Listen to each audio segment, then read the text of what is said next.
Hello, and welcome to another episode of the Cooperative Political Podcast. Hope you enjoyed the opening music that may or may not have played. I'm here with Nate today. Hey. And today we are going to be talking about the Brett Kavanaugh hearings 2 days late, but more specifically, allegations like these in politics. And I'm going to let Nate kind of open us up and run us up to speed in the Kavanaugh case. Here we go. So, a few days ago, it was this dramatic turn of events. The Kavanaugh case just was brought up out of like thin air, and Christina Ford accused Brett Kavanaugh of sexual assault charges from way back in high school, and it was just a shocker because no one understood what's going by. And as the days went on, it became more of not a case, but just a war, essentially.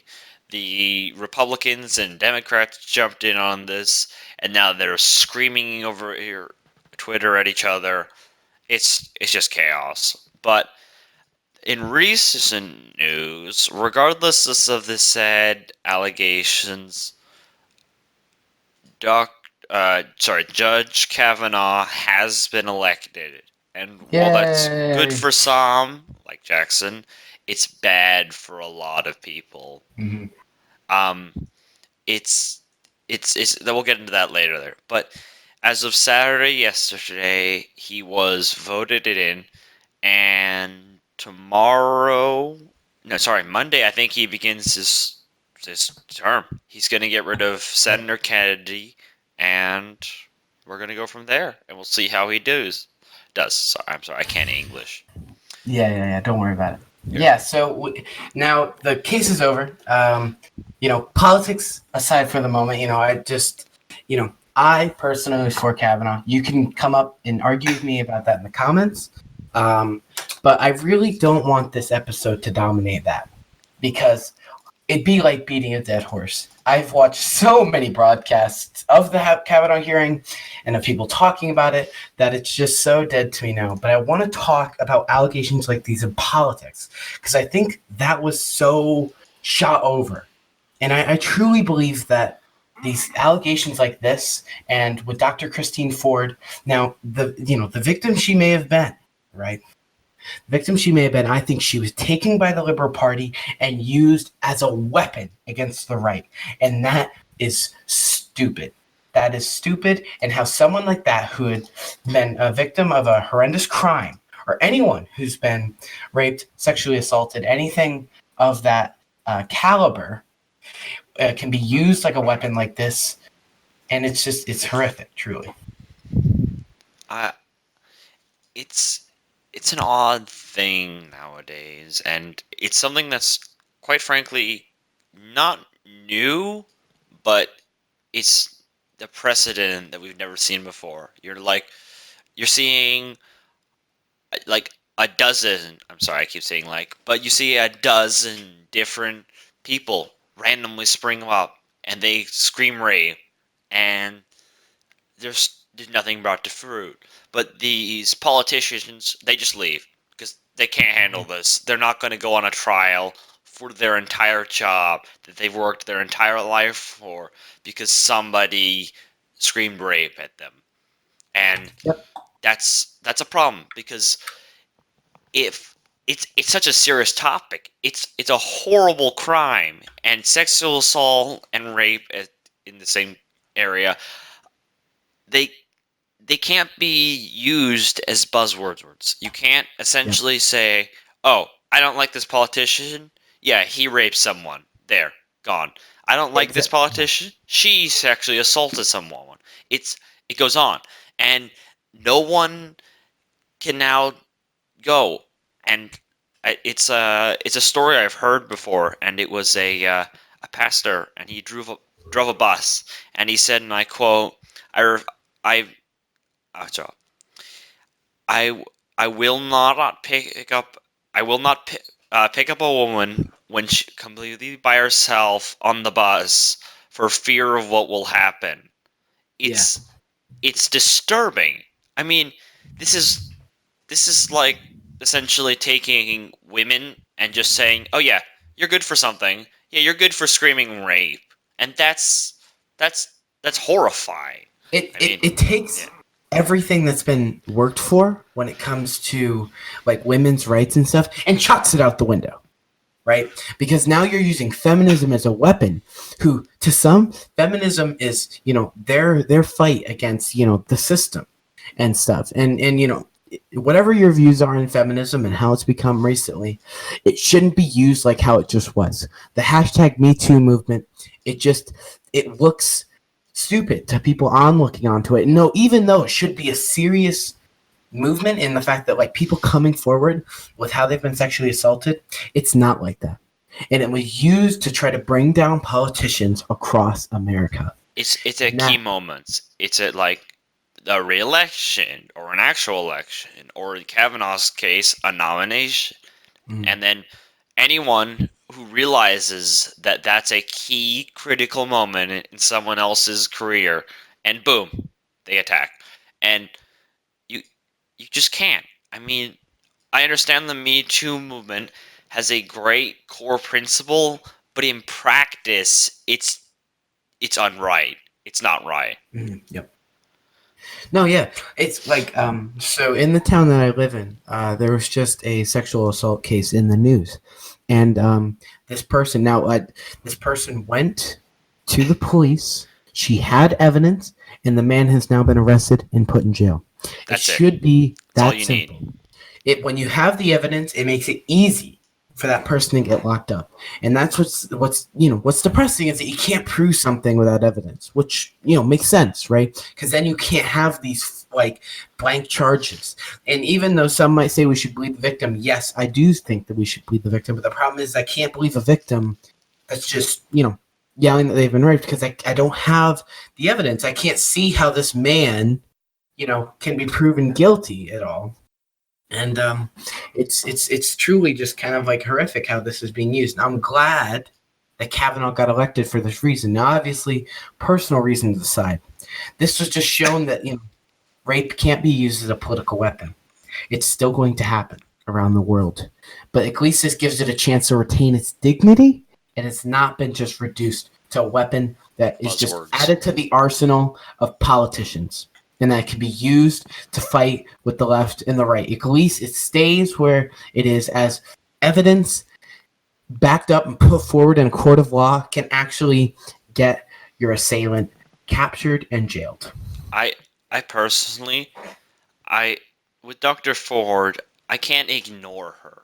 I mean, it's if it's a case, it's a case. It's just the timing. It feels icky. I mean, if if you have a problem with this and it was high school, don't wait 30 years. And I understand you don't feel like ruining your reputation. If you lose, you're screwed. There's nothing you can do because Um, you've essentially become the boy who cried wolf or the person who cried rape, and no one will look at you the same. So you have to be right. But you you can't hide that away for 30 years and then go, well, hang on. I got to cut you off really quick. yes. And I understand, I know the point that you're trying to make, but I just want to make it clear to the audience, especially for those who, think that Dr. Ford was wrong or whatever. And, I'm in my own camp entirely. But she did mention in a statement that the reason that she waited so long was that she didn't think she was going to be taken seriously. And I understand her concern. And she said, once I saw that he was getting elected into this hive power, I thought that if I came forward, I would be taken seriously. And, I just want everyone to know that really isn't a good train of thought. Because if you think first of all, this guy has gone up through the judicial system. You could have came forward a while ago and still had it made national news. There's multiple spots in which you could have said anything, but Yeah. it's it's that. I mean, well, what do you mean train of thought? I mean, it's not you, Jackson, but Yeah, her. yeah, I yeah. mean, why pick possibly the momentous, the biggest occasion in someone's life to try to ruin it? I mean, I do get that people might not have cared. I've I've talked to people and someone from the 70s essentially where it's like if someone screamed rape and brought it to trial, no one would care. But I understand that now when you're seeing this Me Too movement and you think, I can jump on this bandwagon. I can show that I wasn't joking. I'm all for that. It's just you can't use political career making moments as your point of entry for that movement. Okay, I just want to make it clear here that we are not as a podcast, as a body, as a fan base trying to legitimize rape. It is a serious crime and should be taken seriously. But I feel like in the way that the news is portraying it, both left news sources and right news sources, they aren't taking it seriously right now. It's become a buzzword. We don't like buzzwords. We don't like buzzwords here on the Cooperative Political Podcast, and I think that Dr. Christine Ford was, in the right to come forward at this time. I understand that it is really kind of messed with Kavanaugh's reputation, but I think that she deserves the right to come forward. Did she pick a horrible time? Yes, but that was simply because it was 36 years ago, and she's now, evidence is beginning to seriously fade out of people's memories and out of relevancy in today's society. But I want to make it clear that as we talk, we look at this in, we don't want to see the way that rape allegations are simply getting foggier and foggier in people's mind, and how they're getting swept out of the rug because people, even who legitimate victims, are now calling rape and aren't being listened to because they think that they're just swept under the Me Too movement, because it's been so watered down by people who are trying to use this as a political movement. I think that's where us as the viewers can step in and make change in society, because that's how we stop this. Is if we need, rape is again a horrible crime and it should be acted as. And right now it's not. The Me Too movement is being used as a weapon and not truly legit victims. I am definitely a supporter of feminism, and the Me Too movement is quite a noble cause. It's just when you push for better voices and more representation and being able to just express yourself and saying, this happened to me, I want justice. And I understand that. It's just you can't practice it by piggybacking on the political reputations of people. And I'm all for bringing someone to justice. I would love to see that. The only problem is you need evidence. And evidence itself has gotten flawed over the years, and it definitely starts to fade over 37 years almost. So I know, Mrs. Ford, that you have a strong opinion and you feel that this was extremely wrong and it violated your person as a whole. Yep. But you need to be careful and you need to come with evidence. If you brought evidence, Kavanaugh, and it blew him away, and for some reason it blew him away anyway, but if you had brought in evidence and Kavanaugh went, I would be I wouldn't be that sad. I personally don't agree with Kavanaugh, but that's a different topic. But you just need to come, show up, bring your evidence, bring why you feel that someone has done you wrong, and that's it. That's all you need. You don't need to complicate it. You don't need to put it at key strategic points in someone's career. Just let it out. That's the point of the Me Too movement. Well, I think that's kind of what she was trying to go for. Now, sadly, that's not how it happened. The evidence that we had that was brought to the table and the way that the FBI handled it could have been done better, obviously. But just the evidence itself wasn't concrete enough for it to be making the changes that we needed to make in people's minds. People were still concrete in their stances on the left or the right.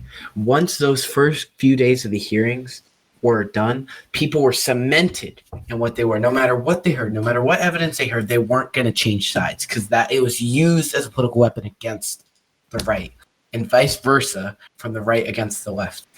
Christine Ford is crazy. Kavanaugh is a rapist. It was just like firing cannons at each other on a battlefield. It was twisted and destroyed.